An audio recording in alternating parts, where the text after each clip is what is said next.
조갑제 TV 시청자 여러분 안녕하십니까? 2022년 9월 28일 오후 5시입니다.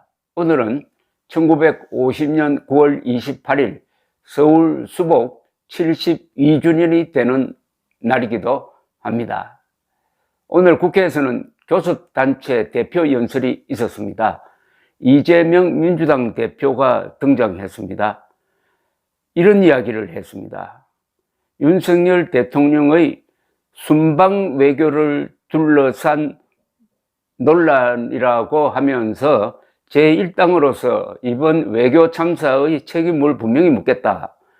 대통령의 영국, 미국 순방은 이 정부의 외교 수준을 적나라하게 보여주었다. 조문 없는 조문 외교. 굴욕적 한일 정상회동은 국격을 훼손했다. 전기차 차별 시정을 위한 인플레이션 감축법 논의와 한미 통화 스와프는 순방의 핵심 과제였음에도 꺼내지도 못한 의제가 되었다. 국익 우선 실용 외교의 원칙 아래 경제 영토 확장에 초당적으로 협력하되 국익과 국가 위상 훼손에는 강력 대응하겠다라고 했습니다. 국민의힘이 윤 대통령 말을 MBC가 조작했다고 주장을 하면서 자막 조작 사건으로 규정한 것을 지적할 때는 책임을 국민과 언론, 야당에 뒤집어 씌우려는 시도는 결코 성공하지 못할 것이다. 그러면서 5년 단임제를 4년 중임제로 바꾸어 책임 정치를 가능하게 하고 국정의 연속성을 높여야 한다.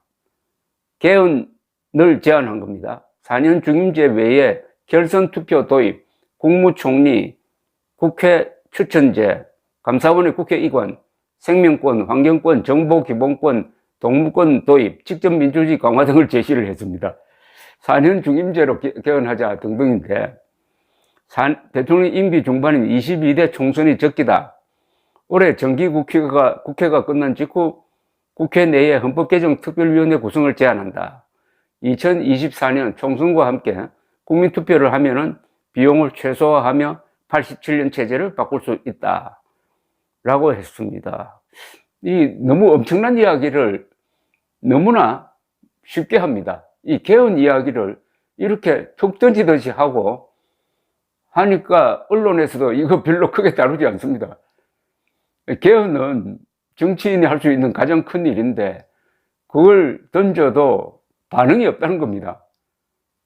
국민들이, 특히 언론이 이재명 씨의 이 이야기에 근본적 불신을 가지고 있다는 겁니다. 보통 같으면은 야당이, 그것도 제1야당이고 과반수 의석을 장악하고 있는 야당 대표가 이런 이야기를 하면은 그야말로 난리가 납니다. 4년 중임제 개헌을 제안했다라고 하면은, 그런데 조선닷컴의 경우에는 초기 화면에 있다가 시간이 지나니까 저 뒤에 밀려가지고 나타나지도 않습니다. 일종의 경매를 보내고 있는 건데 그건 자업자득이죠. 오늘 아침에 가장 큰 기사가 이재명 측근 이화영 전 의원이 구속되었다. 그것도 보통 죄명도 아니고 뇌물 혐의로 구속되었다 하는 기사가 머리에 올라 있으니까 이재명 대표의 몸무게가 이렇게 가벼워졌다는 겁니다. 더구나 이 부분, 대통령의 영미 순방은 이 정부 외교 수준을 적나라하게 보여주었다. 조문 없는 조문 외교. 조문 없는 조문 외교는 윤석열 대통령이 14시간이나 비행기를 타고 런던에 달려가서 엘리자베스 2세 장례식에 참석한 것을 조문 없는 조문 외교라고 했습니다. 아니, 이런 거짓말이 어디 있습니까? 세상에. 조문 없는 조문 외교. 그 사진에 나왔잖아요. 웨스트민스터 사원에서 연결식을 할 때 여러 나라 국가 원수들이 거기에 몰려가서 앉아 있었잖아요. 앉아 있는 사진이 있는데 조문 없는 조문 외교라는 게 이런 새빨간 거짓말이 어디 있습니까? 아마 이분 이렇게 이야기하는 것 같습니다. 빈소가 차려진 웨스트민스터 홀에 가서 왜 조문을 하지 않았느냐, 요걸 트집 잡는 것 같습니다. 그때 여러 가지 행사가 지체되고 해가지고 다른 행사에 우선적으로 참석하기 위해서, 즉 엘리자베스 2세를 이어받은 찰스 3세 주최 리셉션이 있었습니다. 거기 가서 상주인 찰스 3세에게 또한 조의를 표했습니다.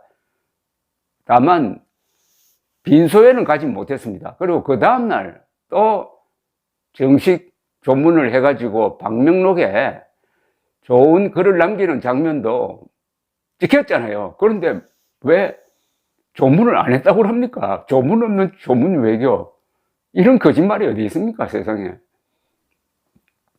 한국을 방문한 제임스 클레벌리 영국 외무장관은 오늘 윤석열 대통령 부부가 고 엘리자베스 2세 여왕 장례식에 참석한 것에 대해 진심으로 감동했다.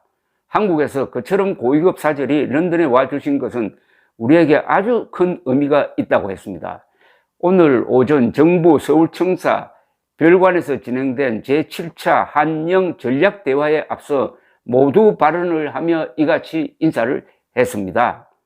이달 초 임명된 크레벌리 장관은 일본 도쿄에서 진행된 아베 신조 전 총리 국장 참석 후 취임 3주 만에 한국을 찾은 겁니다. 그는 엘리자베스 2세 여왕이 생전인 1999년 경북 안동 등을 방문한 사실을 거론하며 여왕 생전에 매우 중요한 순간이었을 것이라고도 했습니다. 그리고 윤석열 대통령을 예방하고 영국 방문에 대한 사의를 표할 예정이라고 합니다. 박진 외교부 장관은 엘리자베스 2세 여왕님의 서거에 다시 한번 조의를 표하고 국장에 참석하신 우리 대통령님을 영국 왕실과 정부가 환대해 주신 데 대해 사의를 표한다. 한국 정부와 국민들은 여왕님에 대한 따뜻한 기억을 갖고 있다고 했습니다. 이러면 된 것 아닙니까?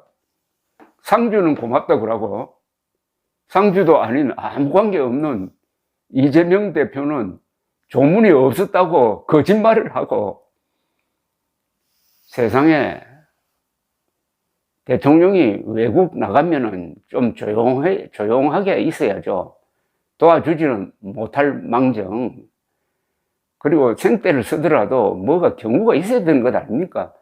우리나라에서 막말하고 욕설을 하는 데는 1등이 이재명 아닙니까? 이재명 아닙니까? 이 사람이 지금 외교 참사라고 한다면은 그 외교 참사가 욕설 아닙니까? 사실. 대통령의 외교 행위에 대해서 이렇게 욕설을 퍼부으니까 저도 욕설 한마디 하고 나가야 되겠습니다. 교황 프란체스카 교황이 북한을 방문할 것이다 라고 띄운 사람이 누굽니까? 문재인 아닙니까? 2018년 그리고 작년 두 차례 교황이 방북할 것이다. 김정은이가 초청장을 보내면은 방문할 것이다. 근데 김정은은 초청장을 보내지도 않았고, 교황은 아직까지 방북 안 하고 있습니다. 북한에서 미사를 할 것이다 라고 선전선동에 나섰던 언론사는 지금 어디가 있습니까? 이거는 방북 사기극 아닙니까? 교황을 방북 사기극에 이용한 거, 요게 외교 참사죠. 요게. 그리고 비핵화 사기극, 판문점에서 김정은과 만나가지고 북한이 핵 포기하기로 했다라고 세계 만방 앞에서 거짓말한 게, 요게 진짜 외교 참사입니다. 외교 사기극이죠. 이재명은 그런 주장할 자격이 없습니다. 이미 신뢰를 잃었습니다. 이재명을 안고 가는 한 민주당은 죽었다가 깨어나도 선거에 이길 수도 없고 정권 다시 찾아갈 수가 없습니다. 한국 국민들 어리숙하지만은 결정적 순간에는 또한 굉장한 힘을 발휘하는 저력이 있습니다. 한국 사람 얕보지 마세요. 감사합니다.